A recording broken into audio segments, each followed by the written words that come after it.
Okay, the other type of chi-square is when we're not talking about a theory anymore, but we have physically gone in and counted, and we now want to compare those two data points and we want to see if they're significant with each other. And this is whenever the counts are equal. An example of this is, let's say the hospital wanted to observe how many males and females were being born, and they wanted to make a comparison to find out if there was a significant difference between the males and females being born at that hospital. Well, we know that the counts would be equal because there's always going to be a 50-50 chance based off of probability that the woman is going to have a boy or girl. That's the only option that she could have. So in order to do the chi-square, we're going to hit equals and chi-test.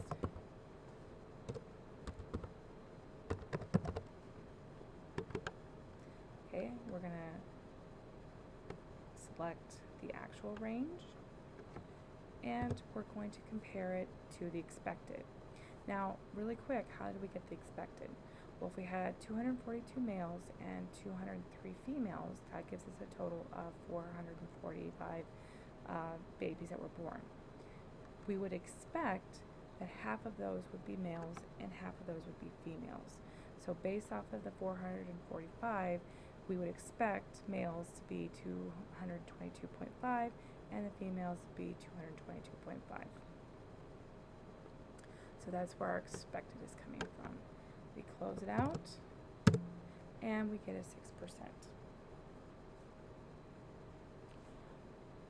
Okay, so if the p-value, and this is the p-value right here, is less than 5%, then the data are significantly different than each other. And if the p-value is greater than 5%, then there is no significant difference between the sets. So as you can see, the fact that it's 5% or 6% compared to the 5%, we're not quite there where we can say yes, there's a significant difference between the number of boys and girls being born at the hospital.